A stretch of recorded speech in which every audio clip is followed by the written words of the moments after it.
Hello everyone, welcome to Victor's Knowledge. This is Chinu Sharma and today we are going to take up a very important lecture. So ਅੱਜ ਦੇ ਇਸ lecture ਦੇ ਵਿੱਚ ਸਭ ਤੋਂ ਪਹਿਲਾਂ ਆਪਾਂ ਇੰਡੀਅਨ ਪੀਨਲ ਕੋਡ IPC ਜਿਹਦੇ ਅੰਦਰ ਇੰਡੀਆ ਦੇ ਸਪੈਸ਼ਲੀ ਕ੍ਰਿਮੀਨਲ ਲਾਅ ਦੇ ਵਿੱਚ ਜੋ ਵੀ ਧਾਰਾਵਾਂ ਨੇ ਜਿਹਦੇ ਅੰਦਰ ਸਜ਼ਾ ਦਿੱਤੀ ਜਾਂਦੀ ਹੈ ਉਹਨਾਂ ਬਾਰੇ ਜੋ ਇੰਪੋਰਟੈਂਟ ਸੈਕਸ਼ਨਸ ਨੇ ਆਪਾਂ ਸਿਰਫ ਉਹ ਡਿਸਕਸ ਕਰਾਂਗੇ। ਨਾਲ ਹੀ ਜਨਵਰੀ 2021 ਤੋਂ ਲੈ ਕੇ ਜੁਲਾਈ ਤੱਕ ਜਿੰਨੀਆਂ ਵੀ ਇੰਪੋਰਟੈਂਟ ਲੇਟੈਸਟ ਲੀਗਲ ਡਿਵੈਲਪਮੈਂਟਸ ਹੋਈਆਂ ਨੇ ਸੋ ਆਪਾਂ ਉਹ ਦੇਖਾਂਗੇ ਕਿਉਂਕਿ ਅੱਜ ਕੱਲ ਜਿੰਨੇ ਵੀ ਸਪੈਸ਼ਲੀ ਜੇ ਪੰਜਾਬ ਪੁਲਿਸ ਐਗਜ਼ਾਮਸ ਦੀ ਗੱਲ ਕਰੀਏ ਜਾਂ ਫਿਰ ਕੋਈ ਹੋਰ PSSB ਬੋਰਡ ਕੰਡਕਟ ਕਰਵਾ ਰਿਹਾ ਹੈ ਕਿਤੇ ਨਾ ਕਿਤੇ ਦੇਖਣ ਨੂੰ ਮਿਲ ਰਿਹਾ ਵੀ ਲੀਗਲ ਡਿਵੈਲਪਮੈਂਟਸ ਦੇ ਵਿੱਚੋਂ ਕੁਐਸਚਨ ਪੁੱਛੇ ਜਾ ਰਹੇ ਨੇ ਸੋ ਅੱਜ ਆਪਾਂ ਇਹ ਦੋ ਚੀਜ਼ਾਂ ਇੰਪੋਰਟੈਂਟ ਕਵਰ ਕਰਾਂਗੇ।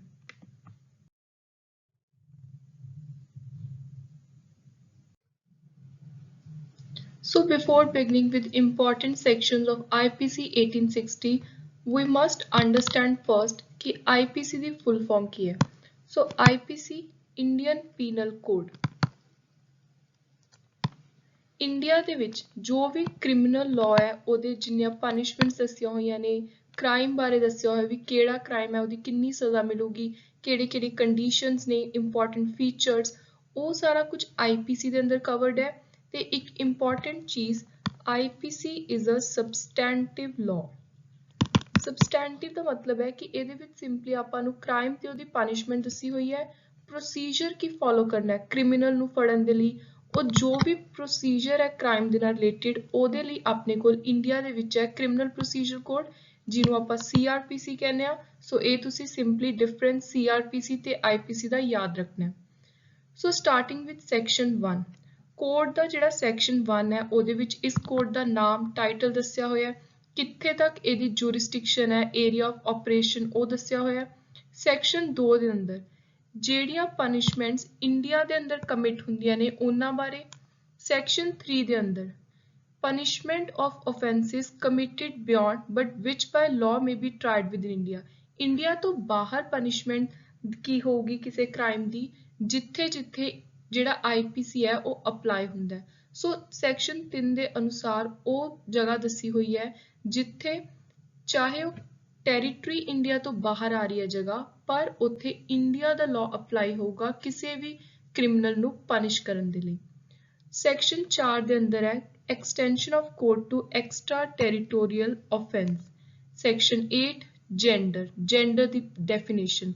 section 11 ਦੇ ਅੰਦਰ person ਬਾਰੇ ਦੱਸਿਆ ਗਿਆ ਸੋ ਇਹ ਕੁਝ important definition ਦੇ section ਨੇ। ਉਸ ਤੋਂ ਬਾਅਦ 19 ਤੋਂ ਲੈ ਕੇ 26 ਤੱਕ ਜੱਜ ਨੂੰ ਡਿਫਾਈਨ ਕੀਤਾ ਹੈ ਕੋਰਟ ਆਫ ਜਸਟਿਸ ਨੂੰ ਪਬਲਿਕ ਸਰਵੈਂਟ ਕੌਣ ਹੁੰਦਾ ਹੈ ਸੋ ਇਹ ਲਾਈਨ ਵਾਈਜ਼ 19 ਤੋਂ ਲੈ ਕੇ 26 ਤੱਕ important definitions ਨੇ। then 34 section ਬਹੁਤ important ਹੈ।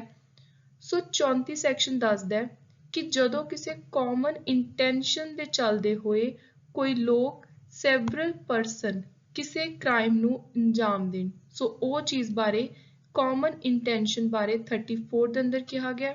then section 35 when such an act is criminal by reason of being done with a criminal knowledge or intention। ਜਿਹੜੀ ਉਰੇ ਆਪਾਂ ਕਾਮਨ ਇੰਟੈਂਸ਼ਨ ਦੀ ਗੱਲ ਕਰ ਰਹੇ ਹਾਂ ਕਿ ਕਿਸੇ ਦੀ ਆਪਸ ਦੇ ਵਿੱਚ ਮੀਟਿੰਗ ਆਫ ਮਾਈਂਡ ਹੋਣੀ ਚਾਹੀਦੀ ਹੈ ਕ੍ਰਾਈਮ ਕਰਨ ਦੀ 35 ਦੇ ਅੰਦਰ ਕਿਹਾ ਗਿਆ ਹੈ ਕਿ ਜੇ ਕ੍ਰਿਮੀਨਲ ਨੌਲੇਜ ਜਾਂ ਇੰਟੈਂਸ਼ਨ ਦੇ ਨਾਲ ਉਹ ਕ੍ਰਾਈਮ ਕੀਤਾ ਜਾ ਰਿਹਾ। then 36 ਦੇ ਅੰਦਰ effect caused partly by act partly by omission। 37 cooperation by doing one of several acts constituting an offence। 38 person concerned in criminal act may be guilty of different offences। 39 ਦੇ ਅੰਦਰ voluntarily ਦੀ definition ਦੱਸੀ ਹੋਈ ਹੈ। next is section 40। section 40 ਦੇ ਅੰਦਰ offense define ਕੀਤਾ ਹੈ। 52 ਦੇ ਅੰਦਰ good faith। 52A ਦੇ ਅੰਦਰ harbor। 53 ਜੋ punishments ਨੇ ਉਹਨਾਂ ਦੀ ਗੱਲ ਕਰਦੇ ਵੀ ਕਿਹੜੀ ਕਿਹੜੀ kind category ਦੀ punishments ਹੋਣਗੀਆਂ। 73 ਤੇ 4 section ਬਹੁਤ important ਹੈ solitary confinement ਦੀ ਗੱਲ ਹੋ ਰਹੀ ਹੈ ਤੇ ਉਹ ਕਿੰਨੇ ਸਮੇਂ ਦੇ ਲਈ ਹੋ ਉਹ ਹੈ 74 ਦੇ ਅੰਦਰ। solitary confinement ਹੁੰਦੀ ਹੈ ਜਦੋਂ ਕਿਸੇ ਨੂੰ ਬਿਲਕੁਲ ਅਲੱਗ ਰੱਖਿਆ ਜਾਵੇ ਬਾਕੀ ਕ੍ਰਿਮੀਨਲਸ ਦੇ ਨਾਲੋਂ ਸੋ ਕਿਸੇ ਨੂੰ ਇਕੱਲੇ ਨੂੰ ਜੇਲ੍ਹ ਦੇ ਅੰਦਰ ਰੱਖਣਾ ਉਹਨੂੰ ਆਪਾਂ solitary confinement ਕਹਿੰਦੇ ਆ ਬਟ ਇਹਦੇ ਲਈ ਕੁਝ ਲਿਮਿਟੇਸ਼ਨਸ ਨੇ ਕਿਸੇ ਨੂੰ ਆਪਾਂ ਅਣਮਿੱਥੇ ਸਮੇਂ ਦੇ ਲਈ solitary confinement ਦੇ ਵਿੱਚ ਨਹੀਂ ਰੱਖ ਸਕਦੇ ਕਿਉਂਕਿ ਉਹਦੇ ਨਾਲ ਮੈਂਟਲੀ ਡਿਸਟਰਬ ਹੋਣ ਦੇ ਬਹੁਤ ਚਾਂਸਸ ਹੁੰਦੇ ਨੇ। ਸੋ ਲਾਅ ਨੇ ਦੱਸਿਆ ਹੋਇਆ ਵੀ ਕਿੰਨੀ ਲਿਮਿਟ ਹੈ ਸੋਲਿਟਰੀ ਕਨਫਾਈਨਮੈਂਟ ਦੀ। 76 to 106 ਕੁਝ ਜਨਰਲ ਐਕਸੈਪਸ਼ਨਸ ਦੀ ਗੱਲ ਕਰਦੇ ਆ। 107 ਤੋਂ 120 ਅਬੈਟਮੈਂਟ, 120A definition of criminal conspiracy ਬਹੁਤ ਇੰਪੋਰਟੈਂਟ ਸੈਕਸ਼ਨ ਹੈ। 120B ਪਨਿਸ਼ਮੈਂਟ ਕਿੰਨੀ ਹੋ ਜੇ ਕੋਈ ਕ੍ਰਿਮੀਨਲੀ ਕੰਸਪਾਇਰ ਕਰ ਰਿਹਾ ਕਿਸੇ ਚੀਜ਼ ਨੂੰ ਕਰਨ ਦੇ ਲਈ ਤਾਂ ਉਹਦੀ ਸਜ਼ਾ ਕਿੰਨੀ ਹੋ। 121 ਜੇ ਕੋਈ ਇੰਡੀਆ ਦੀ ਗਵਰਨਮੈਂਟ ਦੇ ਅਗੇਂਸਟ ਕੋਈ ਵਾਰ ਕਰਨ ਬਾਰੇ ਸੋਚ ਰਿਹਾ ਹੈ, ਸੋ ਇਹ ਸਾਰੀਆਂ ਚੀਜ਼ਾਂ ਦੀ ਜਿਹੜੀ ਪਨਿਸ਼ਮੈਂਟ ਹੈ ਉਹਦੇ ਬਾਰੇ ਗੱਲ ਕੀਤੀ ਗਈ ਹੈ 121 ਦੇ ਅੰਦਰ। 124A sedition, 141A unlawful assembly, 142 being member of unlawful assembly, 143 punishment ਕਿੰਨੀ ਹੋਊਗੀ। ਸੋ ਇਹ 141 ਤੋਂ 145 ਤੱਕ ਸਾਰੇ ਇੰਪੋਰਟੈਂਟ ਸੈਕਸ਼ਨਸ ਨੇ। ਅਨਲॉफुल ਅਸੈਂਬਲੀ ਮਤਲਬ ਜਿੱਥੇ ਕੋਈ ਲੋਕ ਇਕੱਠੇ ਹੋ ਜਾਣ ਤੇ ਉਹ ਕਿਸੇ ਅਨਲॉफुल ਪਰਪਸ ਦੇ ਲਈ ਇਕੱਠੇ ਹੋਏ ਨੇ। ਸੋ ਇਹਦਾ ਹੀ ਅਗਲੀ ਇੱਕ ਹੋਰ ਐਕਸਟੈਂਸ਼ਨ ਆ ਜਾਂਦੀ ਹੈ। ਕਈ ਵਾਰੀ ਅਨਲॉफुल ਅਸੈਂਬਲੀ ਰਾਈਟਿੰਗ ਦੰਗਿਆਂ ਨੂੰ ਪੈਦਾ ਕਰਦੀ ਹੈ। ਸੋ 146 ਦੇ ਅੰਦਰ ਹੈ ਰਾਈਟਿੰਗ, ਉਹਨਾਂ ਦੀ ਪਨਿਸ਼ਮੈਂਟ। ਸੋ ਇਹ ਸਾਰਾ ਕੁਝ ਇੰਪੋਰਟੈਂਟ ਸੈਕਸ਼ਨਸ ਨੇ unlawful assembly as well as related to writing.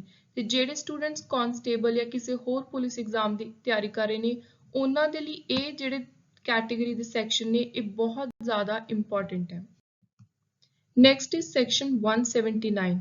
ਜੇ ਤੁਹਾਨੂੰ ਕੋਈ ਪਬਲਿਕ ਸਰਵੈਂਟ ਕੋਈ ਆਫਿਸਰ ਹੈ ਚਾਹੇ ਕੋਈ ਪੁਲਿਸ ਦਾ ਆਫਿਸਰ ਹੈ ਉਹ ਕੋਈ ਤੁਹਾਨੂੰ ਕੁਐਸਚਨ ਪੁੱਛ ਰਿਹਾ ਤੇ ਤੁਸੀਂ ਉਹਨੂੰ ਜਿਹੜਾ ਲੀਗਲੀ ਆਥੋਰਾਈਜ਼ਡ ਹੈ ਤੁਹਾਡੇ ਤੋਂ ਪੁੱਛਣ ਲਈ ਉਹ ਕੁਐਸਚਨ ਦਾ ਜਵਾਬ ਨਹੀਂ ਦੇ ਰਹੇ ਤਾਂ ਉਹਦੇ ਬਾਰੇ 179 ਦੇ ਅੰਦਰ ਗੱਲ ਕੀਤੀ ਹੈ।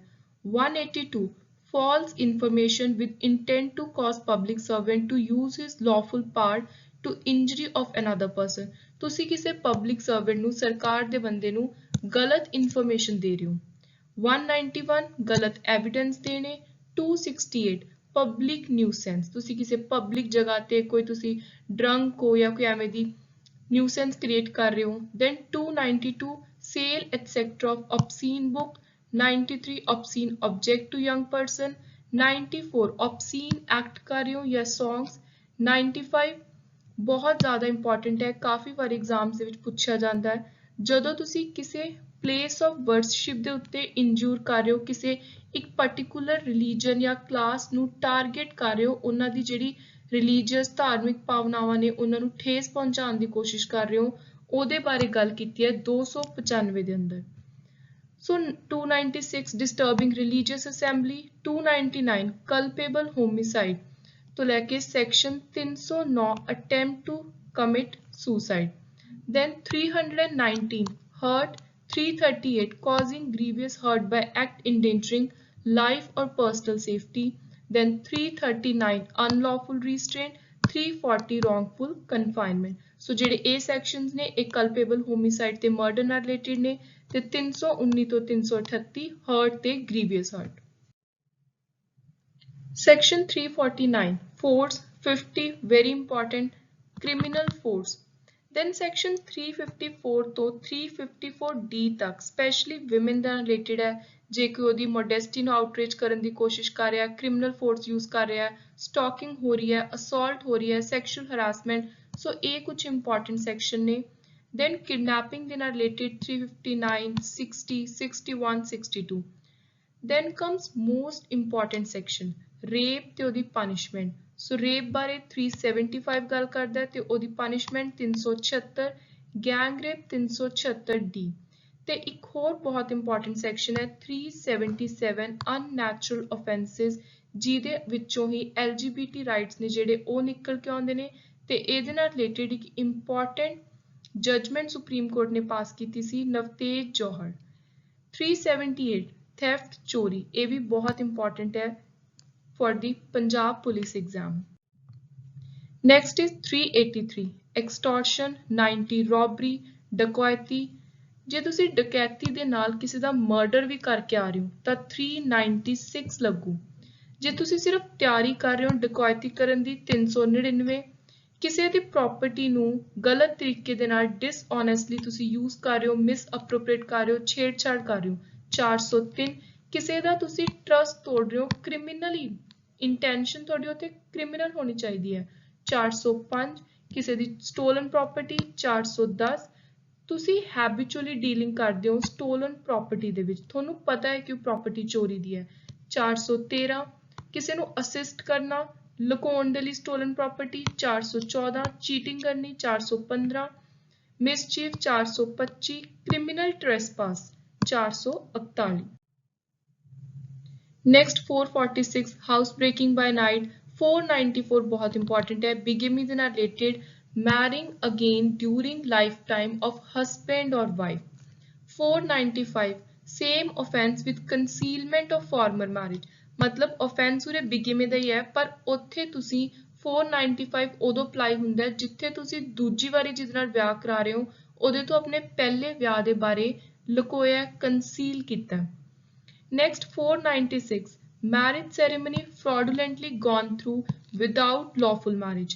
497 adultery ਇਹਨੂੰ related ਇੱਕ important judgment pass ਹੋਈ ਹੈ। 498 enticing or taking away or detaining with criminal intent a married woman। 498A cruelty by husband or relative of husband, ਇਹ ਬਹੁਤ ਵਾਰੀ exams ਦੇ ਵਿੱਚ ਆਇਆ।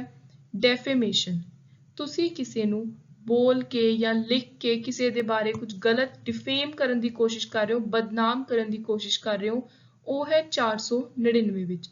दैन क्रिमिनल इंटीमिडेशन 503, ਇਹਦੀ पनिशमेंट 506 ਦੇ अंदर है। Word gesture act intended to insult the modesty of women 509 ਤੇ लास्ट विच अटैम्प्ट किसी भी ऑफेंस ਦਾ अटैम्प्ट ਉਹ ਹੈ 511 ਦੇ ਅੰਦਰ। ਸੋ ਇਹ ਸੀ ਇੰਪੋਰਟੈਂਟ ਸੈਕਸ਼ਨ ਆਈਪੀਸੀ ਦੇ, ਤੇ ਇਹਦੇ ਵਿੱਚੋਂ ਤੁਸੀਂ ਸਪੈਸ਼ਲੀ ਵੇਜਿੰਗ ਵਾਰ ਵਾਲੇ ਹੋ ਗਏ ਜਾਂ ਰਿਲੀਜੀਅਸ ਸੈਂਟੀਮੈਂਟ, ਜਿਨ੍ਹਾਂ ਦੇ ਵਿੱਚ ਵੀ ਪਬਲਿਕ ਸਰਵੈਂਟ ਮੋਸਟਲੀ ਇਨਵੋਲਵ ਹੈ, ਉਹ ਸਾਰੇ ਸੈਕਸ਼ਨ ਤੁਹਾਨੂੰ 100% ਐਗਜ਼ਾਮ ਦੇ ਲਈ ਯਾਦ ਹੋਣੇ ਚਾਹੀਦੇ ਆ। So next we'll come to current legal development from January 2021 to July 2021, and also I want to add on here that the compilations material have been taken from Vision IAS monthly current affair magazine. So we're starting with internet shutdowns in India.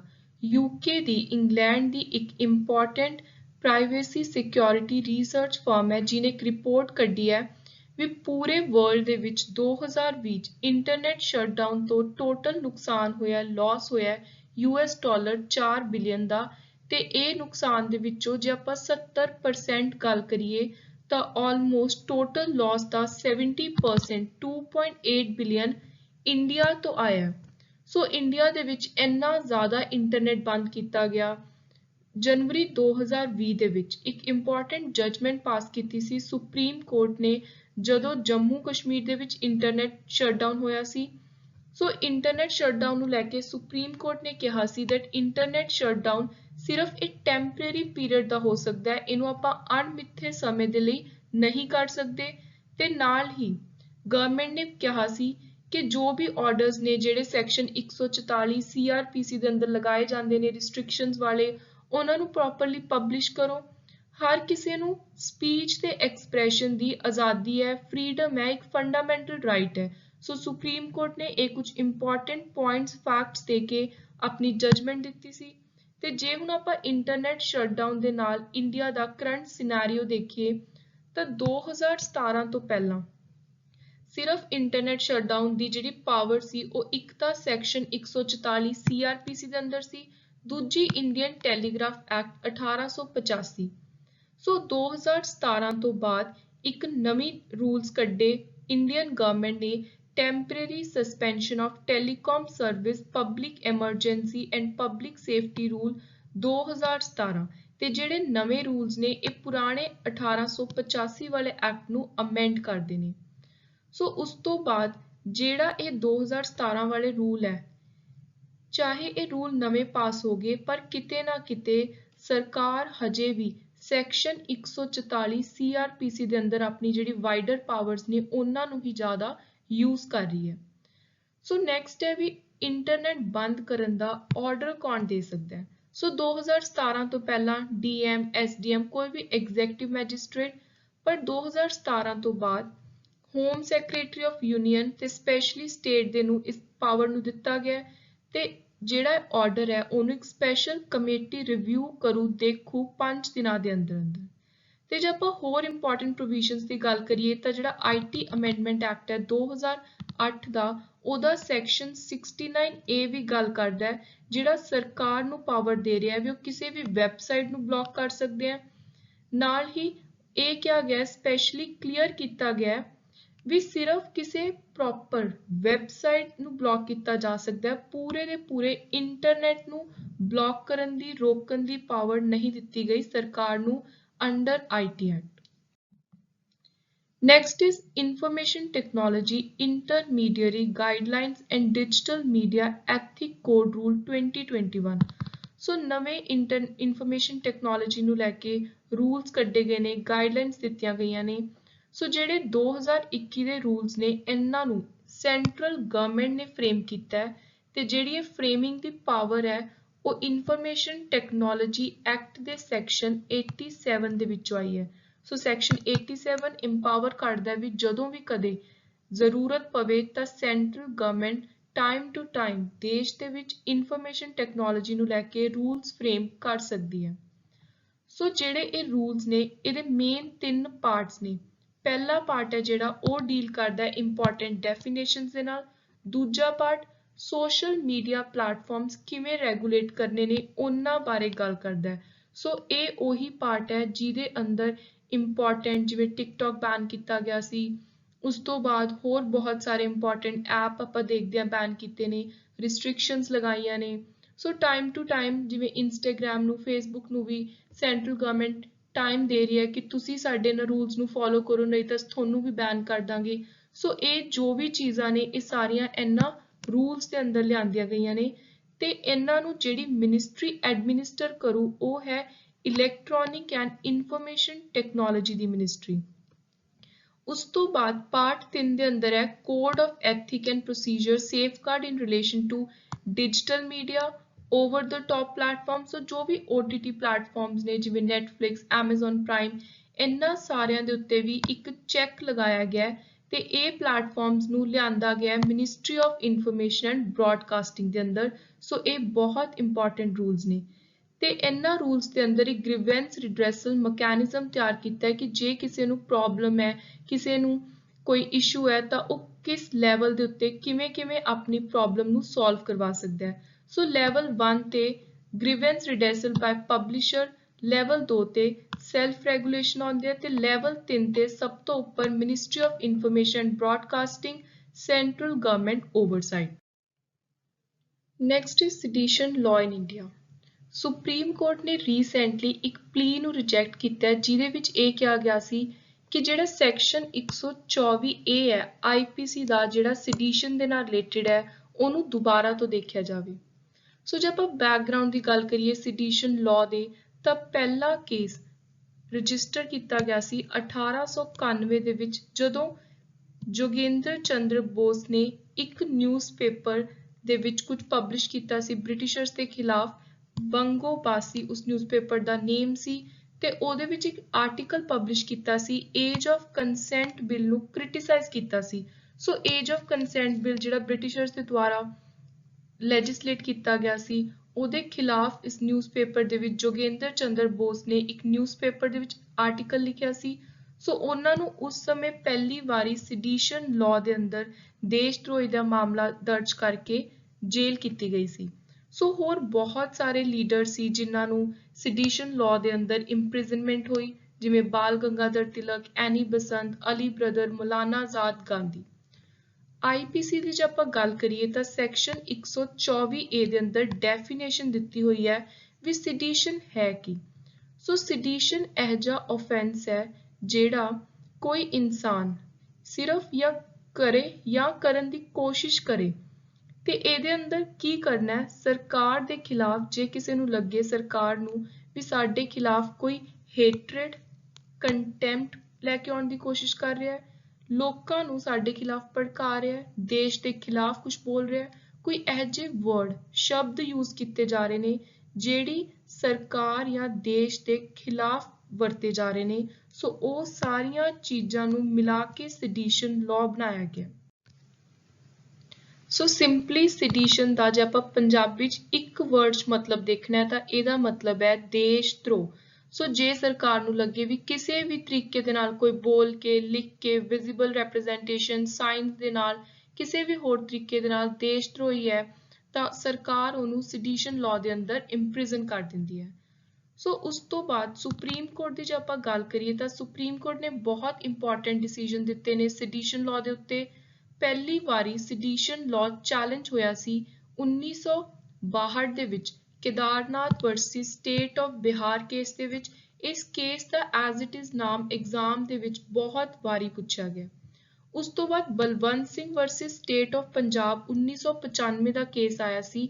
ਇਹਦੇ ਵਿੱਚ supreme court ਨੇ clear ਕਰਤਾ ਸੀ ਵੀ ਸਿਰਫ ਕੋਈ slogan shout ਕਰਨੇ, ਬੋਲਣੇ sedition ਨਹੀਂ ਹੁੰਦੇ। ਉਸ ਤੋਂ ਬਾਅਦ ਲਾਅ ਕਮਿਸ਼ਨ ਹੈ ਜਿਹੜਾ ਇੰਡੀਆ ਦਾ, ਉਹਨੇ ਸੈਡੀਸ਼ਨ ਦੇ ਉੱਤੇ time to time different reports ਦਿੱਤੀਆਂ। ਸੋ ਉਹਨੇ ਜਿਹੜਾ ਏਰੀਆ ਹੈ ਉਹ ਐਕਸਪਲੇਨ ਕੀਤਾ ਵੀ ਜੁਡੀਸ਼ਰੀ, ਲੈਜਿਸਲੇਚਰ ਕਿੰਨਾ ਕੀ ਕਵਰ ਕਰਦੇ ਨੇ ਸੈਡੀਸ਼ਨ ਦੇ ਅੰਦਰ। ਸੋ ਇਹ ਕੁਝ ਇੰਪੋਰਟੈਂਟ ਲਾਅ ਰਿਪੋਰਟਸ ਦੇ ਨੰਬਰ ਨੇ। ਸੋ ਇਹ ਸੀ ਆਪਣਾ ਸੈਡੀਸ਼ਨ ਲਾਅ। ਤੇ ਤੁਸੀਂ ਐਗਜ਼ਾਮ ਦੇ ਲਈ ਜਿਹੜੀ ਚੀਜ਼ ਸਭ ਤੋਂ ਇੰਪੋਰਟੈਂਟ ਯਾਦ ਰੱਖਣੀ ਹੈ ਉਹ ਹੈ ਪਹਿਲਾ ਕੇਸ ਕਿਹਦੇ ਖਿਲਾਫ ਰਜਿਸਟਰ ਕੀਤਾ ਸੀ, Kedarnath versus state of Bihar. ਤੇ ਇੱਕ ਹੋਰ ਇੰਪੋਰਟੈਂਟ ਚੀਜ਼ ਸੈਕਸ਼ਨ 124A IPC ਦਾ। Next is Government of NCT National Capital Territory of Delhi Amendment Act 2021। So 2021 ਦੇ ਐਕਟ ਨੇ ਜਿਹੜਾ 1991 ਦਾ ਐਕਟ ਬਣਿਆ ਸੀ national capital territory of Delhi ਦੇ ਲਈ, ਉਹਨੂੰ ਅਮੈਂਡ ਕੀਤਾ। ਉਹਦੇ ਵਿੱਚ ਕੁਝ ਸੋਧ ਕੀਤੇ ਨੇ ਤੇ ਹੁਣ ਕੁਝ ਇੰਪੋਰਟੈਂਟ ਪਾਵਰ ਤੇ ਰਿਸਪੌਂਸਿਬਿਲਿਟੀ ਦਿੱਤੀਆਂ ਨੇ ਲੈਜਿਸਲੇਟਿਵ ਅਸੈਂਬਲੀ ਨੂੰ, ਲੈਫਟੀਨੈਂਟ ਗਵਰਨਰ ਨੂੰ।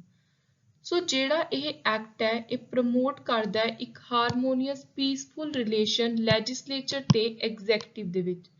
ਤੇ ਜੇ ਆਪਾਂ ਦਿੱਲੀ ਦੀ ਗੱਲ ਕਰੀਏ ਤਾਂ ਕਨਸਟੀਟਿਊਸ਼ਨ ਦੇ ਅੰਦਰ ਇੱਕ ਇੰਪੋਰਟੈਂਟ ਆਰਟੀਕਲ ਹੈ ਜਿਹੜਾ ਸਪੈਸੀਫਿਕਲੀ ਨੈਸ਼ਨਲ ਕੈਪੀਟਲ ਦੀ ਗੱਲ ਕਰਦਾ ਹੈ, ਉਹ ਹੈ ਆਰਟੀਕਲ 239AA।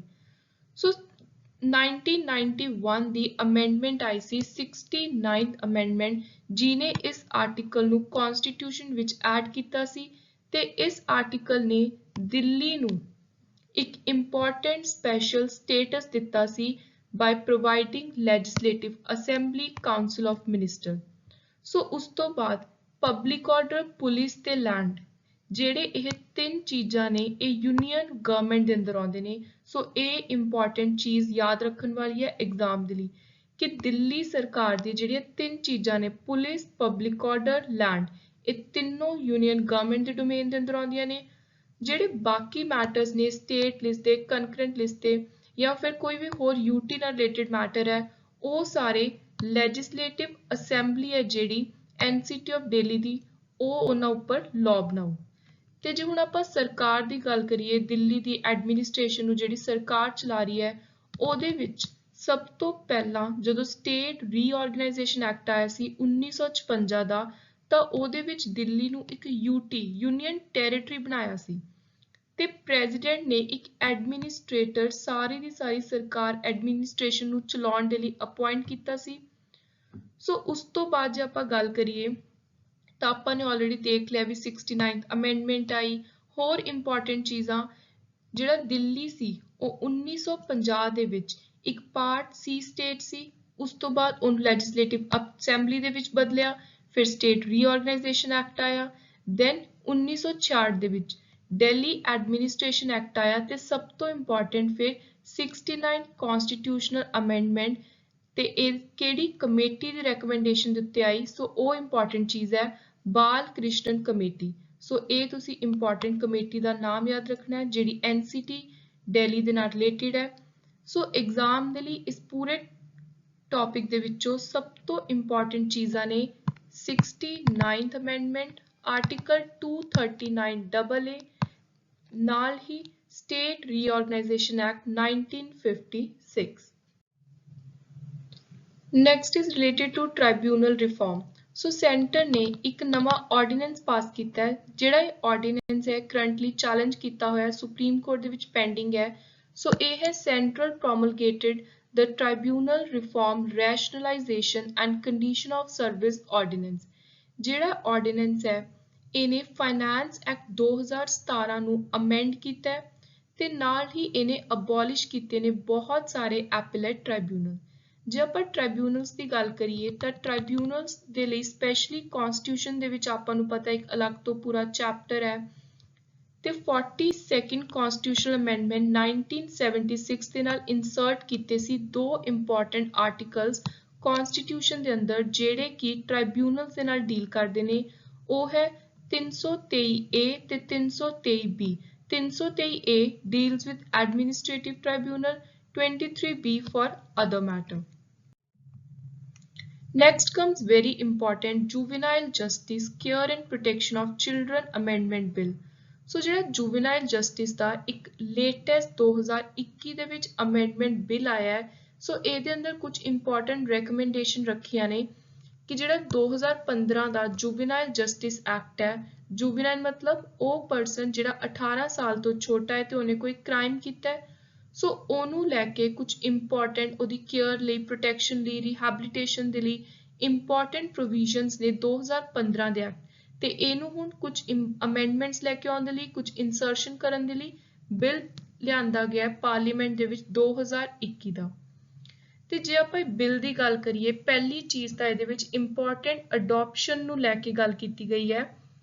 ਸੋ ਇਹਦੇ ਵਿੱਚ ਹੁਣ ਡਿਸਟ੍ਰਿਕਟ ਮੈਜਿਸਟ੍ਰੇਟਸ ਨੂੰ ਸਿੱਧੀ ਪਾਵਰ ਦੇਤੀ ਇਨਕਲੂਡਿੰਗ ਐਡੀਸ਼ਨਲ ਡਿਸਟ੍ਰਿਕਟ ਮੈਜਿਸਟ੍ਰੇਟ ਕਿ ਉਹ ਅਡਾਪਸ਼ਨ ਦੇ ਆਰਡਰ ਪਾਸ ਕਰ ਸਕਦੇ ਨੇ। ਦੂਜੀ ਚੀਜ਼ ਅਪੀਲਸ। ਸੋ ਕੋਈ ਪਹਿਲਾਂ ਅਪੀਲ ਦੀ ਚਾਈਲਡ ਵੈਲਫੇਅਰ ਕਮੇਟੀ ਦੇ ਵਿੱਚੋਂ ਅਪੀਲ ਦੀ ਕੋਈ ਵੀ ਪ੍ਰੋਵੀਜ਼ਨ ਨਹੀਂ ਸੀ। ਹੁਣ ਇਸ ਪ੍ਰੋਵੀਜ਼ਨ ਨੂੰ ਰਿਮੂਵ ਕਰਕੇ ਇੱਕ ਪ੍ਰੋਪਰ ਅਪੀਲ ਦਾ ਟਾਈਮ ਪੀਰੀਅਡ ਦਿੱਤਾ। ਇਹ ਕਿਹਾ ਗਿਆ ਵੀ ਡਿਵੀਜ਼ਨਲ ਕਮਿਸ਼ਨਰ ਦੇ ਅੱਗੇ ਤੁਸੀਂ ਅਪੀਲ ਫਾਈਲ ਕਰ ਸਕਦੇ ਹੋ ਜੇ ਕਿਸੇ ਨੂੰ ਵੀ ਅਡਾਪਸ਼ਨ ਆਰਡਰ ਦੇ ਅਗੇਂਸਟ ਕੋਈ ਪ੍ਰੋਬਲਮ ਹੈ, ਗ੍ਰੀਵੈਂਸ ਹੈ। ਸੋ ਇੱਕ ਅਪੀਲ ਦੀ ਜਿਹੜੀ ਸਪੈਸੀਫਿਕਲੀ ਪ੍ਰੋਵੀਜ਼ਨ ਹੈ ਉਹਨੂੰ ਹੁਣ ਨਵੇਂ ਬਿੱਲ ਦੇ ਅੰਦਰ ਰეკਮੈਂਡ ਕੀਤਾ ਕਿ ਇਹਨੂੰ ਇਨਸਰਟ ਕਰੋ 2015 ਐਕਟ ਦੇ ਅੰਦਰ। So next is 97 Constitutional Amendment Act 2021, very important legal development. So Supreme Court ਦੇ ਵਿੱਚ 3 ਜੱਜ ਦੇ ਬੈਂਚ ਨੇ 97 Amendment Act ਦਾ ਇੱਕ ਪਾਰਟ ਖਤਮ ਕੀਤਾ ਹੈ ਤੇ ਪਾਰਟ 9 ਵੀ ਹੈ ਜਿਹੜਾ Constitution ਦਾ ਜਿਹੜਾ ਗਵਰਨ ਕਰਦਾ ਹੈ ਕੋਆਪਰੇਟਿਵ ਸੁਸਾਇਟੀਜ਼ ਨੂੰ। ਸੋ ਕੋਆਪਰੇਟਿਵ ਇੱਕ ਸਟੇਟ ਸਬਜੈਕਟ ਹੈ। ਜਿਹੜੀ 97 Amendment Act ਹੈ ਉਹ ਪਾਸ ਕੀਤਾ ਗਿਆ ਸੀ ਪਾਰਲੀਮੈਂਟ ਦੇ ਵਿੱਚ ਬਿਨਾਂ ਸਟੇਟ ਲੈਜਿਸਲੇਚਰ ਦੀ ਰੈਟੀਫਿਕੇਸ਼ਨ ਤੋਂ। ਸੋ ਉਹਨਾਂ ਨੇ ਸਾਈਨ ਨਹੀਂ ਕੀਤਾ ਸੀ ਪਰ ਇਹ ਚੀਜ਼ ਜ਼ਰੂਰੀ ਸੀ ਸੰਵਿਧਾਨ ਦੇ ਅਨੁਸਾਰ। ਸੋ ਕੋਰਟ ਨੇ ਡਿਕਲੇਅਰ ਕੀਤਾ ਵੀ ਜਿਹੜਾ ਪਾਰਟ 9 ਵੀ ਹੈ ਕਨਸਟੀਟਿਊਸ਼ਨ ਦਾ ਉਹ ਆਪਰੇਟਿਵ ਤਾਂ ਹੈ ਪਰ ਸਿਰਫ ਉਦੋਂ ਤੱਕ ਆਪਰੇਟਿਵ ਹੈ ਜਿੱਥੇ ਉਹ ਮਲਟੀ ਸਟੇਟ ਕੋਆਪਰੇਟਿਵ ਸੁਸਾਇਟੀਜ਼ ਦੀ ਗੱਲ ਕਰਦਾ ਹੈ, ਚਾਹੇ ਉਹ ਸਟੇਟ ਦੀਆਂ ਨੇ ਚਾਹੇ ਉਹ ਯੂਨੀਅਨ ਟੈਰੀਟਰੀਜ਼ ਦੀਆਂ ਨੇ। ਸੋ ਇਹ ਇੱਕ ਇੰਪੋਰਟੈਂਟ ਪਾਰਟ ਨੂੰ ਲੈ ਕੇ ਸੁਪਰੀਮ ਕੋਰਟ ਨੇ ਗੱਲ ਕੀਤੀ ਹੈ। ਹੁਣ ਜੇ ਆਪਾਂ ਕੋਆਪਰੇਟਿਵਸ ਦੀ ਗੱਲ ਕਰੀਏ ਤਾਂ ਕੋਆਪਰੇਟਿਵਸ ਉਹ ਸੁਸਾਇਟੀਜ਼ ਨੇ, ਆਰਗੇਨਾਈਜੇਸ਼ਨ ਨੇ, ਵੋਲੰਟਰੀ ਐਸੋਸੀਏਸ਼ਨ ਨੇ ਜਿਹੜੀਆਂ ਇੰਡੀਵਿਜੂਅਲਸ ਨੇ ਆਪਣੀ ਮਰਜ਼ੀ ਦੇ ਨਾਲ ਆਪਣੀਆਂ ਕਾਮਨ ਜ਼ਰੂਰਤਾਂ ਨੂੰ ਦੇਖਦੇ ਹੋਏ ਬਣਾਈਆਂ ਨੇ। ਸੋ ਇਹਦੇ ਅੰਦਰ ਲੋਕ ਇਕੱਠੇ ਹੁੰਦੇ ਨੇ ਆਪਣੇ ਕਾਮਨ ਇਕਨੋਮਿਕ ਗੋਲਸ ਨੂੰ ਪੂਰਾ ਕਰਨ ਦੇ ਲਈ। ਤੇ ਜੇ ਆਪਾਂ ਹੁਣ ਇੰਡੀਆ ਦੀ ਗੱਲ ਕਰੀਏ ਤਾਂ ਕੋਆਪਰੇਟਿਵ ਦੇ ਅੰਦਰ ਬਹੁਤ ਸਾਰੇ ਅਲੱਗ-ਅਲੱਗ ਇੰਸਟੀਟਿਊਸ਼ਨ ਆਉਂਦੇ ਨੇ, ਸੁਸਾਇਟੀਜ਼ ਨੇ, ਕ੍ਰੈਡਿਟ ਸੁਸਾਇਟੀਜ਼ ਨੇ, ਬੈਂਕ ਨੇ ਤੇ ਇਹ ਕਿਤੇ ਨਾ ਕਿਤੇ ਸਾਰੇ ਦੇ ਸਾਰੇ ਸੋਸ਼ਲ ਮੋਟਿਵ ਦੇ ਨਾਲ ਇਕਨੋਮੀ ਫਾਈਨੈਂਸ ਨੂੰ ਲੈ ਕੇ ਚੱਲਦੇ ਨੇ। ਸੋ ਫਾਈਨੈਂਸ਼ੀਅਲ ਇਨਕਲੂਜਨ ਵੀ ਹੈ ਇਹਦੇ ਅੰਦਰ, ਸੋਸ਼ਲ ਕੋਹੈਜ਼ਨ ਵੀ ਹੈ, ਐਲੀਵੇਟ ਬਾਰਗੇਨਿੰਗ ਪਾਵਰ ਵੀ ਹੈ। ਸੋ ਪੂਅਰ ਹੋ ਗਏ ਉਹਨਾਂ ਦੇ ਹਰ ਤਰ੍ਹਾਂ ਦੇ ਇੰਟਰਸਟ ਨੂੰ ਧਿਆਨ 'ਚ ਰੱਖਦੇ ਹੋਏ, ਰੂਰਲ ਏਰੀਆ ਦੇ ਲੋਕਾਂ ਦੇ ਇੰਟਰਸਟ ਨੂੰ ਧਿਆਨ 'ਚ ਰੱਖਦੇ ਹੋਏ ਕੋਆਪਰੇਟਿਵ ਸੁਸਾਇਟੀ ਦੇ ਕੰਸੈਪਟ ਨੂੰ ਇੰਡੀਆ ਦੇ ਅੰਦਰ ਲਿਆਂਦਾ ਗਿਆ। ਸੋ ਹੁਣ ਇੱਕ ਇੰਡੀਆ ਦੇ ਵਿੱਚ ਸਪੈਸ਼ਲੀ ਨਵੀਂ ਮਿਨਿਸਟਰੀ ਲਿਆਂਦੀ ਗਈ ਹੈ ਕੋਆਪਰੇਸ਼ਨ ਦੀ ਮਿਨਿਸਟਰੀ, ਜਿਹੜੀ ਇੰਡੀਆ ਦੇ ਵਿੱਚ ਕੋਆਪਰੇਟਿਵ ਮੂਵਮੈਂਟ ਨੂੰ ਪ੍ਰੋਪਰ ਤਰੀਕੇ ਦੇ ਨਾਲ ਚਲਾਊਗੀ। ਜਿਹੜਾ ਬੈਂਕਿੰਗ ਰੈਗੂਲੇਸ਼ਨ ਅਮੈਂਡਮੈਂਟ ਐਕਟ ਹੈ 2020 ਦਾ ਉਹ ਆਰਬੀਆਈ ਨੂੰ ਪਾਵਰ ਦਿੰਦਾ ਹੈ ਕਿ ਉਹ ਜਿੰਨੇ ਵੀ ਕੋਆਪਰੇਟਿਵ ਬੈਂਕ ਨੇ ਉਹਨਾਂ ਦੇ ਬੋਰਡਸ ਨੇ ਉਹਨਾਂ ਨੂੰ ਸੁਪਰਸੀਡ ਕਰੇ ਤੇ ਹੁਣ ਆਰਬੀਆਈ ਉਹਨਾਂ ਕੋਆਪਰੇਟਿਵ ਬੈਂਕਸ ਨੂੰ ਮਰਜ ਵੀ ਕਰ ਸਕਦਾ ਹੈ, ਉਹਨਾਂ ਨੂੰ ਐਕਵਾਇਰ ਵੀ ਕਰ ਸਕਦਾ ਹੈ ਲੋਕਾਂ ਦੇ ਹਿੱਤ ਲਈ।